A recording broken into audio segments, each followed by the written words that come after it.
जय Hind. Russian air force ने अभी हाल ही में एक स्ट्रेटेजिक बॉम्बर को अपने एयरफोर्स में शामिल करने के लिए कहा है। उसका प्रोटोटाइप तैयार हो रहा है जो 2027 में बन के तैयार हो जाएगा। 2030 में फाइनली उसे रशियन एयरफोर्स में शामिल कर लिया जाएगा। यहाँ हम समझते हैं कि स्ट्रेटेजिक क्या होता है, टेक्टिकल क्या होता है, बॉम्बर क्या होते हैं, फाइटर क्या होते हैं, स्टील्थ क्या होता है, AL-1 क्या होता है, एवॉक्स क्या होता है, इस सब के बारे में ध्यान से समझिए।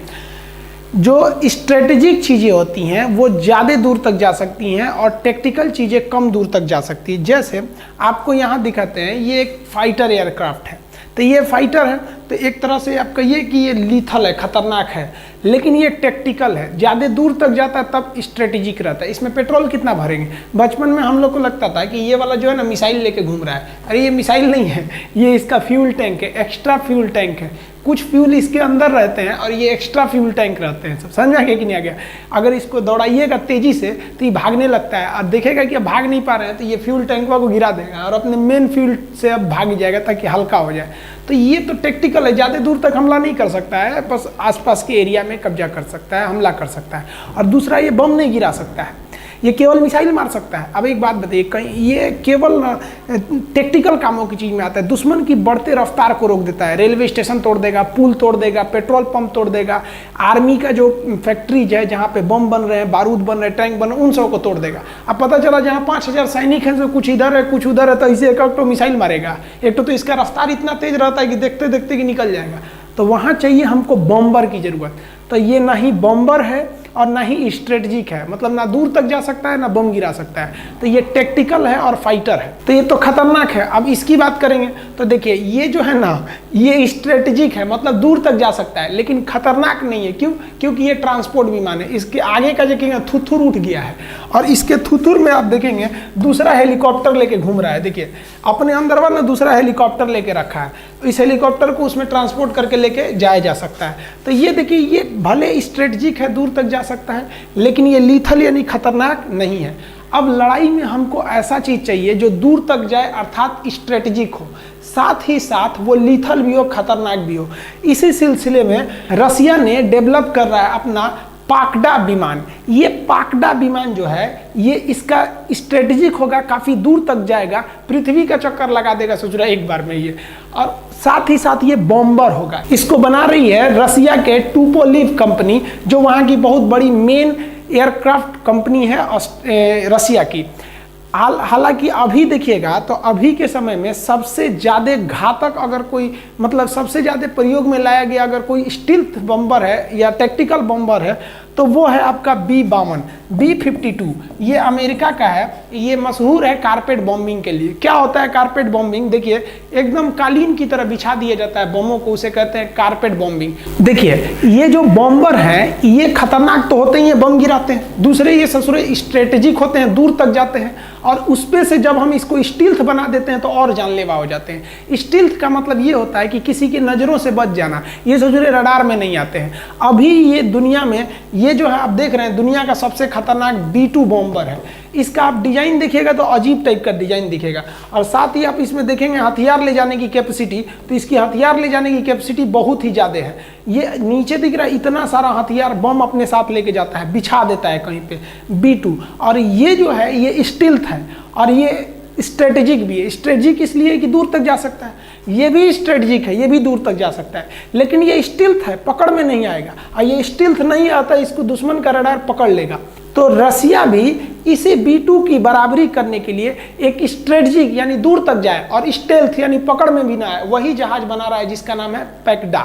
B-2 जहाज कितना स्ट्रेटेजिक है आप अंदाजा लगाइए कि एक बार अमेरिका से फ्लाई किया था और ये उड़ते हुए मिडिल ईस्ट में आया और यहाँ से बम गिराकर चला गया। यहाँ पर इतना भयानक दूरी तय कर लिया। आप देखिए अगर इसको एक सीध में करेंगे तो पूरा पृथ्वी लांग के चला जाएगा। इसे हवा से हवा में पेट्रोल भर लिया जाता है, वो हम दिखाएंगे कैसे हवा से हवा में भरा जाता है। तो ये स्ट्रेटेजिक होते हैं। अगर मान लीजिए कि ये नहीं रहता इतना दूरी पर, अगर इतना इसकी कैपेसिटी नहीं रहती, तो मान लीजिए कि अगर हमको हमला करना है अंदर, सपोज हम लोग को चाइना के इंटरनल एरिया में करना है, तो फाइटर जहाज तो घुस ही नहीं पाएगा। 2000 किलोमीटर घुसते घुसते उस सबका पेट्रोल खत्म हो जाएगा। तो हमको भी तो एक स्ट्रेटेजिक चाहिए, साथ ही साथ स्टील्थ भी चाहिए। देखिए कोई भी जहाज जो होता है जब वो हवा में फ्लाई करता है तो उसका रडार में एक फिगर बनता है जिसे हम लोग रडार फिगर के नाम से जानते हैं। आप देखेंगे यहाँ ग्रीन ग्रीन डॉट करके यहाँ दिख रहा होगा, ये जहाज़ों का कुछ फिगर्स है, ये जहाज को रडार के स्क्रीन पर दिखा देता है। और ये रडार का एंटीना है, यही एंटीना 360 डिग्री घूम के चेक कर लेता है कि किधर कौन सा जहाज है। अब जो स्टील्थ जहाजें होती हैं, ऐसा नहीं है कि स्टील्थ जहाजें रडार में आती ही नहीं है, बहुत कम आती हैं। कम किस लिए आती हैं आप ध्यान दीजिए कि आप कैमोफ्लाइज देखे होंगे, आर्मी को देखिएगा यहाँ एक फौजी खड़ा है बंदूक लेकर, इसे हम कहते हैं कैमोफ्लाइज। ऐसा नहीं कि 100% इनविजिबल है, आप ध्यान से देखिएगा इनको तो यहाँ इसकी बंदूक दिख जाएगी आपको, ये बंदूक इसकी यहाँ पे दिख जाती है, तो ये भी 80% छुप गया है, तो इसको दुश्मन को खोजना बड़ा मुश्किल हो जाएगा, ये पहले से घात लगा के मार डालेगा। इधर आप देखेंगे एक स्नाइपर आपको झाड़ियों के बीच में यहाँ बंदूक लेकर अपना निशाना लगाए हुए बैठा हुआ है यहाँ पे, तो ये भी क्या है झाड़ियों के बीच छुपाया हुआ है, उसका बंदूक आप देख सकते हैं, तो ये कैमोफ्लाइज करता है। इसी तरह हवाई जहाज हवा में रडार से क्या कर लेते हैं, कैमोफ्लाइज कर लेते हैं। कैसे कैमोफ्लाइज करते हैं तो ध्यान दीजिए, 2-3 चीज़ों का ध्यान रखना पड़ता है। पहला कि अगर जहाज बहुत तेजी से जा रहा है तो वो सुपरसोनिक बूम उत्पन्न करेगा। अभी कुछ दिन पहले बेंगलोर में बूम उत्पन्न हुआ था, बहुत तेज की आवाज़, तो इस आवाज़ को कम करने के लिए उसमें नॉइज कैंसिलेशन सिस्टम लगा होता है। हालांकि आवाज़ से कोई जल्दी पकड़ में नहीं आता है, आवाज़ जहाँ करेगा वहाँ के लोग ना समझेंगे, लोग को क्या पता है कि दुश्मन का जहाज है कि अपनी सेना का जहाज है। रडार में मेन पकड़ नहीं आना चाहिए, हालांकि नॉइज कैंसिलेशन जरूरी है। इसके अलावा ये जहाज क्या करते हैं, अपना एक विशेष प्रकार का शेप उत्पन्न करते हैं। शेप कैसे उत्पन्न करते हैं उस पर समझने से पहले आप ये समझिए रडार काम कैसे करता है। ये जो एंटीना है, ये एंटीना अपने से खूब ज़्यादा रेडियो तरंगों को उत्पन्न करता है। रडार का पूरा नाम ही होता है रेडियो डिटेक्शन एंड रेंजिंग। ये रेडियो तरंगें जाती हैं और हवाई जहाज से टकरा के वापस आती हैं। जैसे टकरा के वापस आएंगी तो स्क्रीन पर ऐसे डॉट दिखने लगेगा। इससे बचने के लिए एक ही रास्ता है, या तो उन तरंगों से टकराइए ही नहीं तो ससुरन को पकड़ के रख लीजिए। यही काम करता है स्टील्थ टेक्नोलॉजी। कुछ तरंगों को रोक लेता है, रे बकले लो उधर जाएगा तो बता देगा कि हम आ रहे हैं, इधर रहो, और कुछ को उधर फेंक देता है, भाग उधर भाग यहाँ पे। अब इस टेक्नोलॉजी का यूज़ कैसे किया जाता है, देखिए जहाज़ों का शेप जो है डिजाइन अजीब बनाया जाता है, कोना वगैरह निकाल दिया जाता है कि इस पे से 50% तरंगे टकरा के उधर चली जाए। टकरा के इधर उधर चली जाएंगी तो लौटेंगी ही नहीं, अरे ठीक टकराएंगी तभी ना वापस आएंगी। तो पहला ये हो गया। अब जो बची हुई तरंगे हैं उनको क्या किया जाता है, एब्जॉर्ब कर लिया जाता है। एब्जॉर्ब करने के लिए 2 तरीके होते हैं। कार्बन फाइबर की नुकीली परत लगा दी जाती है। यहाँ आप देखेंगे नुकीला परत, यहाँ तो बहुत बड़ा बड़ा नुकीला परत है, वो बहुत छोटा रहता है, आपको माइक्रोस्कोप से देखना पड़ेगा उसके नोक को, ऐसे छुएंगे तो बराबर ही लगेगा, चिकना ही लगेगा। लेकिन बहुत पतला, जैसे आपको अपने हाथ की जो निशान होते हैं, अंगूठा लगाते हैं, वो भी खुरदुरा है लेकिन आपको लगता है प्लेन है, माइक्रोस्कोप से देखेंगे तो वही अंगूठा मारने के समय उतर जाता है। तो ऐसे जहाज़ों पर कार्बन फाइबर का ही ऐसे नुकीले पदार्थ लगा दिए जाते हैं ताकि वो एब्जॉर्ब कर सके। साथ ही साथ जहाज़ों पर हम आयरन बॉल पेंट का प्रयोग करते हैं। यह पेंट तरंगों को लौटने ही नहीं देता है। अब जब ऐसी घटना होती है तो 80% तरंगों को या तो ये परावर्तित कर देते हैं या तो एब्जॉर्ब कर लेते हैं, 20% ही तरंग वापस जा पाता है। तो जब इतना कम तरंग जाता है वापस तो इसके रडार पे अजीब कुछ खास फिगर नहीं बनेगा, रडार पे अजीब सा फिगर बनेगा डॉट टाइप का, मतलब बहुत बड़ा डॉट नहीं बनेगा। तो ये जो रडार को देखने वाले लोग हैं वो कंफ्यूज हो जाएंगे कि ये जहाज है या फिर कुछ और है या कोई बड़ा सा पक्षी, मतलब खुद कंफ्यूज हो जाएंगे है क्या, क्योंकि जितना बड़ा जहाज का फिगर बनना चाहिए उतना नहीं बनेगा। अब सामने से हाथी आ रही है तो आप समझ जाएंगे ना हाथी है, शेर आ रहा है तो समझ जाएंगे ना। अब कोई कुत्ता है वो आएगा तो आप थोड़ी समझेंगे शेर है कि कुत्ता, अरे भाई कुत्ता है। उसी तरह से इमेज कम बनने लगता है स्टील्थ टेक्नोलॉजी का प्रयोग करके। इस स्टील्थ टेक्नोलॉजी का प्रयोग पानी वाली जहाज़ों में भी किया जाता है। अमेरिकी नौसेना का एक जहाज़ है, आप देखिए उसकी स्टील्थ टेक्नोलॉजी, उसका शेप अजीब डिजाइन का बनाया गया। आप कहेंगे कि ये किस डिजाइन का इसका शेप बनाया गया, ये जानबूझ के इसकी डिजाइनिंग इस तरह से की गई है ताकि इसके से जितनी भी रडार से टकराने वाली तरंगे हैं वो टकरा के क्या हो जाए, लौट जाए। और इस पर आयरन बॉल पेंट की कोटिंग कर दी गई है ताकि एब्जॉर्ब कर ले। एब्जॉर्ब करने से इसकी बचने की संभावना 80% यूं ही बच जाती है, बढ़ जाती है, ताकि भाई 80% तो दिखेगा ही नहीं, 20% तो पायलट होशियार होता है, बचा बचा के निकाल लाएगा। अभी दुनिया में अगर बात करेंगे स्टील्थ की तो स्टील्थ में भी 2, या तो फाइटर स्टील्थ यानी जो लड़ाई करे तो सबसे पहले कौन घुसता है, फाइटर, और उसके पीछे आते हैं सब बॉम्बर। तो फाइटर स्टील्थ में अमेरिका का F-22 है, F-22 राप्टर है। ये जो जहाज होता है ना, ये स्टील्थ टेक्नोलॉजी है और ये बॉम्बर नहीं है, ये मिसाइल मारने वाला है, फाइटर है ये। आप देखेंगे इसका शेप अलग डिजाइन का है और ये अपने बाहर जो हथियार रखे रहता है ना मिसाइल, अब एक्चुअली मिसाइलें तो टाइटेनियम की बनी होती हैं और धड़ाक से पकड़ा जाएंगी रडार में, तो ये उसको ढक्कन बंद करके रखता है, जब मारना रहता है तभी खोलता है, मार के बंद कर लेता है अपने से। तो ये बहुत ही खतरनाक होता है। तो ये जो है ना स्टील्थ है, लेकिन ये क्या है, फाइटर है।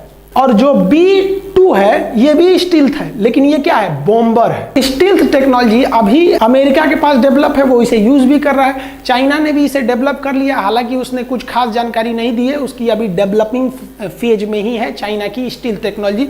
अभी वो कुछ खास जानकारी बाहर अपनी डिफेंस की देता नहीं है। भारत ने भी अपना खुद का स्टील्थ जहाज बनाने की दिशा में आगे बढ़ चुका है। हम लोग भी 2025 तक अपना फर्स्ट स्टील्थ एमका को डेवलप कर चुके हैं। ये DRDO इसको बना रहा है। इन जहाज़ों को पकड़ने के लिए ऐसा नहीं है कि आप जहाज खूब मेहनत से क्या कीजिए कि बनाइए। भैंस जितना सोचती है कि हम खूंटा उखाड़ेंगे, वो भैंस का मालिक उतने तगड़ा खूंटा ठोक देता है। तो इससे नहीं है कि आप स्टील्थ बना देंगे तो बहुत होशियार हैं। स्टील्थ का जब अगर स्टील्थ टेक्नोलॉजी अच्छी है तो रडार भी तो अच्छा बन रहा है। अब इसमें एक होता है क्वांटम रडार, ससुरा क्वांटम रडार छोटे से छोटे चीज़ को पकड़ लेता है। अब स्टील्थ हो या चाहे कुछ भी हो जाए। अब चाइना क्वांटम रडार बना लिया है, इंडिया भी 2022-23 तक क्वांटम रडार बना लेगा। अब ये एक तरह से समझिए ना, इन दोनों में कंपटीशन चल रहा है। स्टील्थ सोचता है कि हम बच के दिखाएंगे और क्वांटम रडार कहता है ससुरा तुम बचेगा कैसे, हम खोज के दिखाएंगे। अब ऐसा नहीं है कि आपके पास स्टील्थ जहाज हो गया तो आप पूरी दुनिया में अत्याचार करेंगे। आपको भैया आपको खुद के जहाज में रडार चाहिए। मान लिया कि हमारे पास स्टील्थ जहाज है, हम घुस गए चाइना में, हम अपना विमान लेके कहाँ घुस गए, चाइना में। अब ये बताइए चाइना में हमारी इस जहाज को रास्ता कौन दिखाएगा कि वो दाहिने जाना है कि बाएं, कौन सा शहर कहाँ है। तो इसके पास खुद का रडार होना चाहिए दो चीज़ के लिए, कि इस पे दुश्मन कहीं हमला ना कर दे उसके लिए, और इसको बम कहाँ गिराना है इसके लिए। तो इसके लिए उस जहाज में खुद फिट किया जाता है ऐसा रडार। अब ऐसा रडार क्या होता है, ये एक्टिव रडार होता है। हम रडार पे एक अलग से वीडियो बना देंगे, अभी मेन स्टील्थ पर समझिए। ऐसा रडार जो होता है इस जहाज के अगला भाग यानी एकदम थुथुर में सेट रहता है। तो जहाज का जो थुथुर देखते हैं ना, उसमें रडार लगा होता है। छोटा छोटा रडार होते हैं जिसे हम TR मॉड्यूल कहते हैं, ट्रांसमीटर रिसीवर मॉड्यूल। छोटा छोटे होते हैं, ये जितनी ज़्यादा संख्या में होंगे उतने ज़्यादा रडार खतरनाक होता है। ये लगभग 800 की संख्या में होते हैं, किसी किसी में जिसका धोधड़ मुंह रहेगा उसमें ज़्यादा संख्या में रहेंगे सब, तो और खतरनाक हो जाता है। ये ससुरा 120 डिग्री तक देख सकता है, ये सामने से 120 डिग्री देख सकता है यहाँ पे। ये इसका सबसे बड़ा ड्रॉबैक है। पिछवा से कोनो मार देगा तो पता नहीं चलेगा, क्योंकि रडारवा इसके थुथुर में है, सामने देख रहा है। आप ध्यान से देखिएगा ना, इसके थुथुर में देखिए ये रडार फिट है।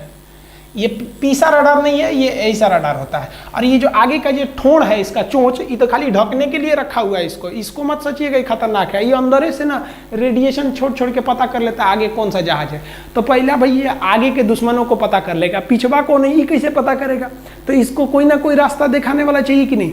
तब यह काम आता है एवाक्स रडार। ये एक ऐसा जहाज होता है जिसके ऊपर रडार फिट कर दिया जाता है और इस जहाज को दुश्मन के इलाके में घुसा दिया जाता है। ये जहाज अपनी खुद की सुरक्षा मिसाइलों से करने के लिए पूरी तरह से सक्षम होता है, क्योंकि इसके ऊपर रडार रखा है। कोई भी मिसाइल आएगा देख लेगा कि इधर से आ रहा है, मार देगा उसको। और ये ससुरा बड़का रडार, इसी को जहाजिया को चाइना में घुसा दीजिए। अब ये उड़ चलता फिरता मशीन है ससुरा। ये जहाज घुस जाएगा चाइना में, पूरा रडार से देखेगा, 360 डिग्री देखेगा और उसको अंदर अंदर बता देगा जहाज को कि रे बकलवाते तो खाली थुथुरुआ से देख रहा है 120 डिग्री, तो पीछे है, तो ये बता देगा उसको। तो आप स्टील्थ जितना भी बना लीजिए, लेकिन ये airborne and early warning system एवाक्स, जब रडार पढ़ाएंगे तो एवाक्स टेक्नोलॉजी के बारे में आपको समझा देंगे।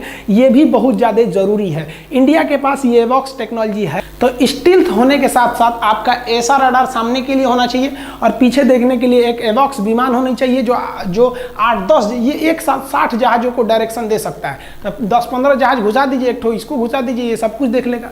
लेकिन आप घुस गए दुश्मन के एरिया में और रास्ते में पेट्रोल खत्म, तब क्या होगा?